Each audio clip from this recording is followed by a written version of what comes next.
দ্বিতীয় টি-20 ম্যাচে শেষ পর্যন্ত বাংলাদেশ 6 উইকেটে জয় নিয়ে কিন্তু মাঠ ছাড়লো।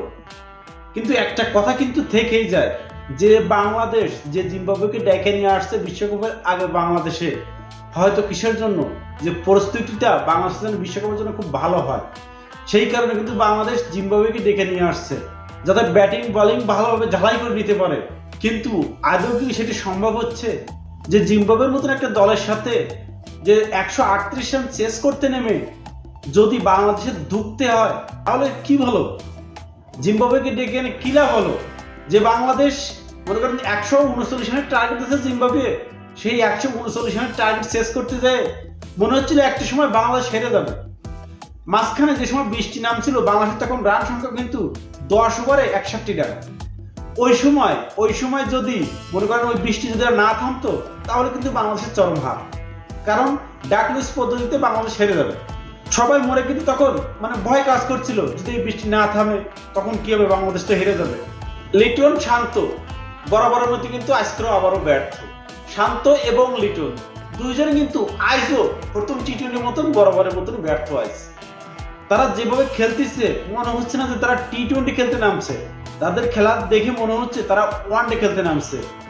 টপ অর্ডার ব্যাটসম্যান বিপক্ষ টিম খারাপ জিম্বাবুয়ে মনে করেন একটা অনভিজ্ঞ টিম, অভিজ্ঞতা সম্পন্ন কোনো খেলোয়াড় নেই জিম্বাবুয়ের, কিন্তু সেই অনভিজ্ঞ টিমের বিরুদ্ধে আমাদের ব্যাটিং লাইন আপ চরমভাবে ব্যর্থ, কিন্তু চরমভাবে ব্যর্থ। এই জয় না বাংলাদেশের, জিম্বাবুয়ের সাথে যদি আমাদের বুকে মাটি লাগিয়ে তাই জিততে হয় তাহলে এই জয় না। লিটন একদম টপ অর্ডার ব্যাটসম্যান, সে ওপেনে ব্যাট করতে নেমে রান করছে কত 24 বলে 23 রান। নাজমুল হাসান শান্ত সেও ব্যর্থ, সে করছে 15 বলে 16 রান। আমাদের বিপক্ষ টিমকে অস্ট্রেলিয়া বা নিউজিল্যান্ড বা ভারত বা পাকিস্তান তারা কেউ না, জিম্বাবুয়ের মতন একটা অনভিজ্ঞ টিম। এই টিমে নাই কোনো ভালো বোলার, তারাই মনে করেন একদম বাজে ফিল্ডার, বাজে বোলার, বাজে ব্যাটিং, তাদের সবকিছু বাজে। কিন্তু লিটন দাসের ক্যাচ মিস করলো, রান আউট মিস করলো তৌহিদ হৃদয়ের। তো দেখেন এগুলোর পরেও কিন্তু আমাদের বাংলাদেশ কিন্তু বুকে মাটি রেখে যাতে জিততে জিম্বাবুয়ের সাথে। তবে সবার পারফরমেন্সে অখুশি হলেও কিন্তু তৌহিদের পারফরমেন্সটা ছিল কিন্তু দুইটা ম্যাচেই কিন্তু মনের মতো। তৌহিদ হৃদয় এবং মাহমুদুল্লাহ রিয়াদ মনে করেন 52 রানে একটা পার্টনারশিপ করে, মূলত তাদের পার্টনারশিপের কারণে কিন্তু বাংলাদেশ জয় পাইছে। 18 ওভার 3 বলে কিন্তু বাংলাদেশ জয় পাইছে। মাহমুদুল্লাহ রিয়াদ 18 বলে 26 রান করে অপরাজিত থাকে, ও তৌহিদ হৃদয় 25 বলে 37 রান করে। কিন্তু তৌহিদ হৃদয় আজকে একটা ছক্কা মারছে মনে করেন 103 মিটার, আর একটা ছক্কা মারছে 89 মিটার, দুইটা ছক্কা মারছে তৌহিদ অসাধারণ এক কথায়। আমি ব্যাটিংদের কথা বলছি, জিম্বাবুয়ের বিরুদ্ধে মনে করেন বাংলাদেশের ব্যাটিংটা সব ব্যাটিংয়ে ব্যর্থ, কিন্তু তার ভিতরে তৌহিদ কিছুটা হলে ভালো করছে, ভালো কিছুর ইঙ্গিত দিতে। সে যেভাবে ইনিংসটা শেষ করে আসছে আসলে এটা মনে করেন ভালো কিছুর ইঙ্গিত দেয়। তার সাথে মাহমুদুল্লাহ রিয়াদও কিন্তু তার সাথ দিয়েছে। একমাত্র মনে করেন দুইটা টি-20 একমাত্র তৌহিদ ছাড়া বলার মতন বাংলাদেশের কেউ কোনো পারফরমেন্স করতে পারেনি ব্যাটিংদের ভিতরে। বলাররা যথেষ্ট ভালোই করতেছে, আপনি যখন একটা টিমকে 139 রানে অল আউট করে দেবেন বা 125 রানে অল আউট করে দেবেন 20 ওভারে, তখন কিন্তু আপনার কনফিডেন্সটা অন্যরকম থাকবে, আপনার চিন্তা ভাবনা তখন অন্যরকম রাখতে হবে। সামনে কারা? সামনে জিম্বাবুয়ে, আমার কোনো বড় টিম না। আর এখন টি-20 মনে করেন 250 রান করেও তার কোনো নিরাপদ নাই। আর এখানে 140 রান, এই রানটা বাংলাদেশ যদি মনে করেন 14 থেকে 15 ওভার চেস করতো তাহলে বুঝতাম যে বাংলাদেশের বিশ্বকাপ প্রস্তুতিটা কিন্তু ঠিকঠাক হচ্ছে। কারণ জিম্বাবুয়ের টিমটা কিন্তু একটা অনভিজ্ঞ টিম। এখানে দেখেন এরা সবাই বাজে ফিল্ডিং করে, বাজে ব্যাটিং করে, বাজে বোলিং করে, এটা একদম অনভিজ্ঞ টিম জিম্বাবুয়ের। এই টিমের বিরুদ্ধে যদি আমাদের এইরকম অবস্থা হয় তাহলে যখন বিশ্বকাপে খেলতে যাবো বড় বড় দলের বিরুদ্ধে পড়বো তখন আমাদের কি অবস্থা হবে।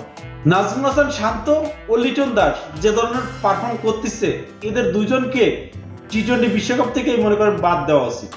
এদেরকে বাদ দিয়ে নতুনদের সুযোগ দেওয়া উচিত এবং সুযোগ দিয়ে তাদেরকে বলতে হবে আউট হয়ে যাও, কিন্তু কোনো সমস্যা নেই, কিন্তু উড়ো ধরা মেরে আউট হয়ে যাও। কারণ টি-20 ক্রিকেট, বাংলাদেশের প্লেয়াররা এরকম খেলা খেলে যে মনে করেন যে তারা ম্যাচে টিকে থাকার জন্য ম্যাচ খেলে। মনে করেন যে আমি টুকাই যদি 30-40 রান করতে পারি তাহলে হয়তো নির্বাচকদের নজর আমার দিকে পড়তে পারে, তাহলে আমি হয়তো বিশ্বকাপে চান্স পাইতে পারি বা দলে পাকা হইতে পারি।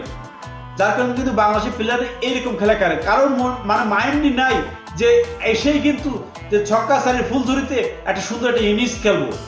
সেই রকম মাইন্ড বাংলাদেশি প্লেয়ারদের আমি দেখলাম না, জিম্বাবুয়ের বিরুদ্ধে খেলা দেখলাম, সেরকম মাইন্ড কারোর ভিতরে নাই। তো বাংলাদেশকে মনে করেন টি-20 ভালো করতে হবে, প্লেয়ারদের মাইন্ডটাকে বদলাতে হবে, মাইন্ড বদলাতে হবে। আউট হয়ে যাই আমি, মনে করি অ্যাকশনে অল আউট হয়ে যাই, কিন্তু টি-20 মতো খেলা খেলতে হবে। ঠেকায় ঠেকায় ওই 125 রান করার থেকে অ্যাকশনে অল আউট হয়ে যাওয়া অনেক ভালো। জিম্বাবুয়ের বিরুদ্ধে টানা দ্বিতীয় ম্যাচ কিন্তু জিতে গেল বাংলাদেশ, কিন্তু জিতলেও কি হবে, আসলে পারফরমেন্সটা মনের মতন হয়নি, কিন্তু মনের মতন হয়নি। বিশ্বকাপের জন্য যে প্রসিডিউর দরকার ছিল সেটা কোনো ব্যাটাররা করে দেখাতে পারেনি। বলিংটা যথেষ্ট ভালো করছে, কিন্তু কোনো ব্যাটিংরা সেটা করে দেখাতে পারেনি। সেই শান্ত লিটন আবারও ব্যর্থ, যাদের ফর্মে ফেরানোর জন্য জিম্বাবুয়েকে আনা হয়েছে তারা বরাবরই ব্যর্থ। তো ভাই বিরাদার, অবশ্যই আপনার যদি কোনো মন্তব্য থাকে তা অবশ্যই কমেন্ট বক্সে জানাতে পারেন। ধন্যবাদ।